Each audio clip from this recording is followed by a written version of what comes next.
കങ്കണ റണൌട്ടിനെ പറഞ്ഞ അവരൊരു എംപിയാണ്. അവർ വിചാരിക്കുന്ന അവർ ഇത്തരത്തിലുള്ള ചില പ്രസ്താവനകൾ നടത്തുമ്പോൾ പ്രധാനമന്ത്രിയുടെ ശ്രദ്ധയിൽ ഇത് വരും, അതുകൊണ്ട് എന്തെങ്കിലും നേട്ടമുണ്ടാക്കാമെന്നാണോ അവർ കരുതുന്നത്? അല്ലെങ്കിൽ ഈ രീതിയിൽ അടുത്ത തവണയും ഇവരെ ഇങ്ങനെ പ്രോത്സാഹിപ്പിക്കാൻ വേണ്ടി ഉള്ള കാരണം നരേന്ദ്രമോദി ഇത്തരത്തിലുള്ള വിഷയങ്ങൾ ഒരക്ഷരം സംസാരിക്കുന്നില്ല, മൗനാനുവാദം. ഈ രീതിയിൽ ഇത്ര മ്ലേച്ഛമായ രീതിയിൽ അദ്ദേഹത്തിൻ്റെ മനസ്സെന്ന് പറഞ്ഞാൽ പിന്നെ അദ്ദേഹം എന്തും ചെയ്യാൻ തയ്യാറാകും എന്നുള്ളതാണ്. എത്ര വലിയ ക്രിമിനൽ കുറ്റവും ചെയ്യാൻ പരുവപ്പെട്ടുള്ള ഒരു മനസ്സാണ്.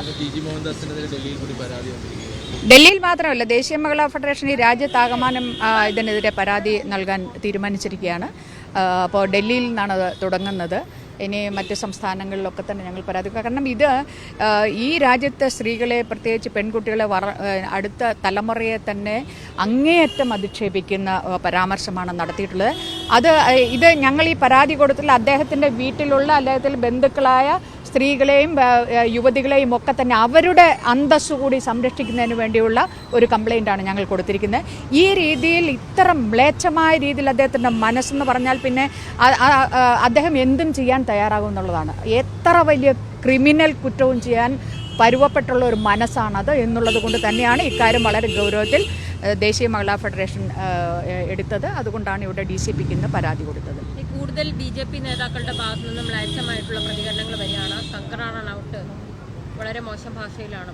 അല്ല, ഇവരുടെ ഈ ഫാസിസ്റ്റ് ഐഡിയോളജിയിൽ വിശ്വസിക്കുന്നവർ, അവരെ എതിർക്കുന്നവരെ, അല്ലെങ്കിൽ ന്യായമായ ഒരു ആവശ്യം ഉന്നയിക്കുന്നവരെ, ഒരു ശരിയായ കാര്യങ്ങൾ പറയുന്നവരെ, അവരുമായി വിയോജിക്കുന്നവരെ, അവരൊക്കെ തന്നെയും എല്ലാ വിധത്തിലുള്ള മ്ലേച്ഛതയും നിറഞ്ഞവരാണെന്നുള്ള ഒരു ഐഡിയോളജിയാണ് ഈ ഫാസിസ്റ്റ് ഐഡിയോളജി എന്ന് പറയുന്നത്. പ്രത്യേകിച്ച് ഇവരുടെ കയ്യിലുള്ള RSS സംഘപരിവാറിൻ്റെ ഐഡിയോളജി അതാണ്. അതുകൊണ്ട് തന്നെ അവർക്കെതിരായി, അല്ലെങ്കിൽ അവരെ പിന്താങ്ങുന്ന, അവർ നയിക്കുന്ന ഗവൺമെൻറ്റിനെതിരെ ഒരു സമരം ചെയ്താൽ ഉടനെ ആ സമരം ചെയ്യുന്ന മുഴുവൻ സ്ത്രീകളും പെൺകുട്ടികളും അവരൊക്കെ ഇങ്ങനെ ഈ രീതിയിലുള്ള ഇത്തരക്കാരാണ് എന്ന് പറയുന്നിടത്താണ് പ്രശ്നമുള്ളത്. ഇപ്പോൾ കങ്കണ റണൌട്ടിനെ പറഞ്ഞ അവരൊരു എംപിയാണ്. അവർ വിചാരിക്കുന്ന അവർ ഇത്തരത്തിലുള്ള ചില പ്രസ്താവനകൾ നടത്തുമ്പോൾ പ്രധാനമന്ത്രിയുടെ ശ്രദ്ധയിൽ ഇത് വരും, അതുകൊണ്ട് എന്തെങ്കിലും നേട്ടമുണ്ടാക്കാമെന്നാണോ അവർ കരുതുന്നത്? അല്ലെങ്കിൽ ഈ രീതിയിൽ അടുത്ത തവണയും ഇവരെ ഇങ്ങനെ പ്രോത്സാഹിപ്പിക്കാൻ വേണ്ടി ഉള്ള കാരണം നരേന്ദ്രമോദി ഇത്തരത്തിലുള്ള വിഷയങ്ങൾ ഒരക്ഷരം സംസാരിക്കുന്നില്ല, മൗനാനുവാദമാണ്. നമ്മൾ കണ്ടതാണ്, എത്രയോ ഭയാനകമായിട്ടുള്ള റേപ്പ് കേസുകൾ നമ്മൾ കണ്ടതാണ്. ഈ റെസ്ലേഴ്സിൻ്റെ അവരിവിടെ വന്ന് ഇത്ര ദിവസം സമരം ചെയ്തിട്ട് ആ കുറ്റാരോപിതനെ കൂടെ ഇരുത്തിക്കൊണ്ട് ഇന്ത്യൻ പാർലമെൻറ്റ് പുതിയ ബിൽഡിംഗ് ഇനാഗുറേറ്റ് ചെയ്യുകയും ഈ വനിതാ സംവരണ ബില്ല് പാസ്സാക്കുകയും ഒക്കെ ചെയ്തത് നമ്മൾ കണ്ടതാണ്.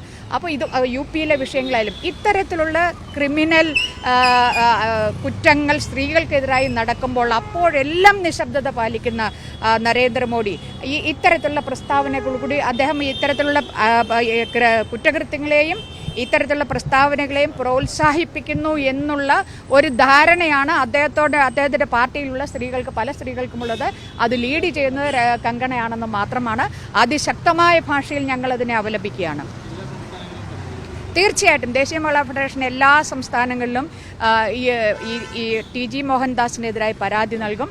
ഇതിൻ്റെ ഒരു കാരണം വെച്ചാൽ ഇതിങ്ങനെ ഞാൻ പറഞ്ഞല്ലോ, ഇതിനെ ഇങ്ങനെ അനുവദിക്കുന്ന, ഇതിനെ പ്രോത്സാഹിപ്പിക്കുന്ന സമീപനമാണ് RSSൻ്റെയും അതുപോലെ തന്നെ BJPയുടെയും പ്രത്യേകിച്ച് പ്രൈം മിനിസ്റ്ററുടെയും ഭാഗത്തുനിന്ന് ഉണ്ടാകുന്നത് എന്നുള്ളത് കൊണ്ടാണ് എല്ലാ സംസ്ഥാനങ്ങളിലും ഞങ്ങൾ പരാതി കൊടുക്കാൻ തീരുമാനിച്ചിട്ടുള്ളത്.